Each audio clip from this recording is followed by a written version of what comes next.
라멕이 아내들에게 이르되 아다와 실라여 내 목소리를 들으라. 라멕의 아내들이여 내 말을 들으라. 나의 상처로 말미암아 내가 사람을 죽였고 나의 상함으로 말미암아 소년을 죽였도다. 가인을 위하여는 벌이 700일진데 라멕을 위하여는 벌이 77배이리로다 하였더라. 아멘. 오늘 본문의 말씀은요, 조금 어려운 말씀일지도 모르겠습니다. 왜냐하면 이 부분에 대한 설명이 성경의 다른 부분에 잘 나와 있지가 않습니다. 그래서 그냥 딱 이 본문을 가지고 우리가 함께 보아야 할 텐데, 라멕이라고 하는 이 인물은요, 가인의 계보에 등장하는 인물입니다. 우리가 구별해야 할 것은 노아의 아버지도 라멕인데 노아의 아버지 라멕과 다른 인물입니다. 그리고 어제 아침에 함께 나눈 말씀에서 라멕의 자녀 중 셋이나 되는 인물이 목축업, 그리고 음악가, 철물공의 조상이 되는 인물로 성경은 기록하고 있을 뿐입니다. 먼저 오늘 이 본문은요, 시의 형태를 가지고 있어요. 아마 여러분 성경을 보시면 인용한 듯한 모습으로 단락이 구분이 되어 있는 것을 볼 수 있으실 거예요. 라멕이 지금 두 아내 아다와 실라에게 하는 이야기입니다.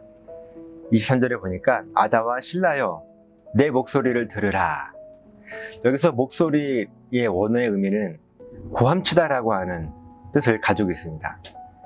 그러니까 라멕이 지금 고함을 치면서 두 아내에게 이야기를 하고 있는 거예요. 내가 나에게 상처 입힌 사람을 죽였고 나를 상하게 한 소년을 내가 죽였다. 이 말씀을 보면 라멕이 지금 누군가를 죽였습니다.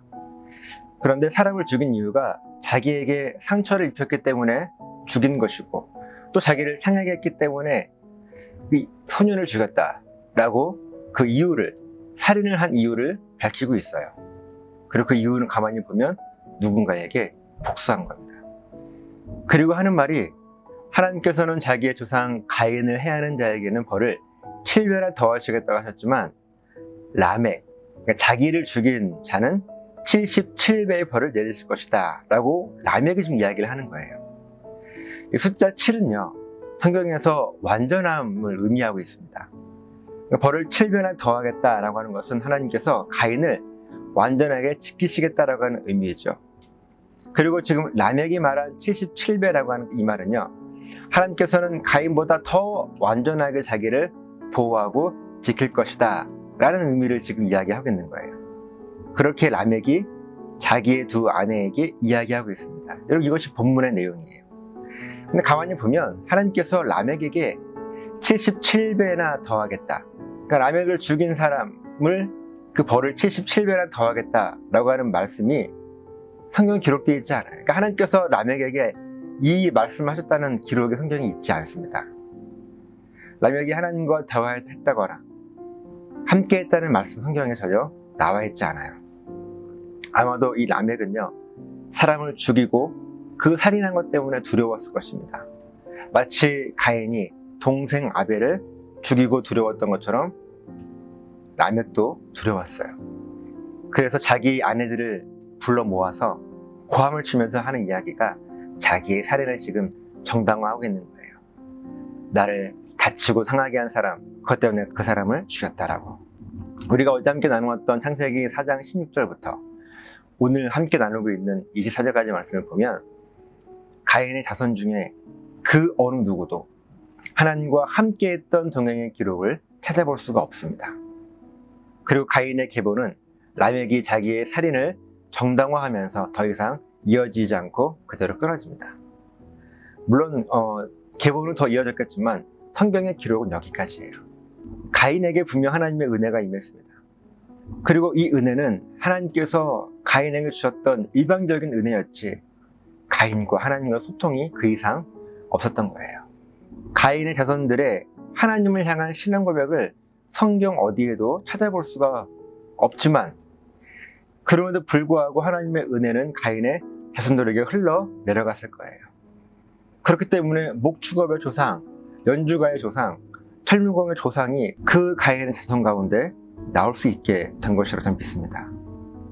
그런데 결국 성경은 라멕의 울부짖음으로 가인의 계보에 마침표를 찍게 됩니다. 자기가 그 살인한 것 때문에 두려워서 그 살인을 합당화하고 정당화하기 위해서 마치 그것이 하나님의 말씀인 것처럼 나를 해하는 자는 하나님이 77배나 더할 것이다 라고 읽지도 않은 그 말을 지금 외치면서 가인의 계보는 성경의 기록에서 사라지게 됩니다.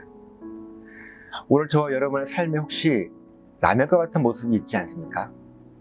마치 내가 간절하게 바라고 있는 것을 기도하는데 하나님께서 들어주시지 않으시니까 라멕처럼 억지 부리면서 오히려 다른 사람에게까지 화를 내고 있지는 않는지 우리 자신을 한번 돌아보았으면 좋겠습니다. 하나님은 가인과 그의 자손인 라멕과 교제하고 싶으셨어요. 그래서 하나님은 끝까지 그들을 찾아가시고 그들을 부르셨습니다. 그런데 그들은 하나님을 찾지 않았습니다. 하나님께 응답하지도 않았어요. 그리고 그렇게 그들은 성경 속에서 사라지게 됩니다. 동일한 하나님께서 오늘 저와 여러분들을 부르시고 계시는 거예요. 함께 교제하자고. 우리와 동행하기를 원하시는 하나님께서 말씀으로, 생각으로, 또 기도하는 가운데 우리를 찾아오세요. 그때 여러분은요, 그 하나님과 동행할 준비가 되어 있으십니까? 비록 성경은 완성되었지만 믿음의 역사는 계속 흘러갈 것이고 하나님과 우리의 이야기는 예수님께 다시 오실 때까지 후대에 전해지게 될 것입니다. 가인과 그의 자손들에 대한 성경의 이 말씀을 우리가 거울 삼아서 우리들의 삶을 점검하게 되는 오늘 하루가 되시기를 예수님의 이름으로 부탁을 드립니다.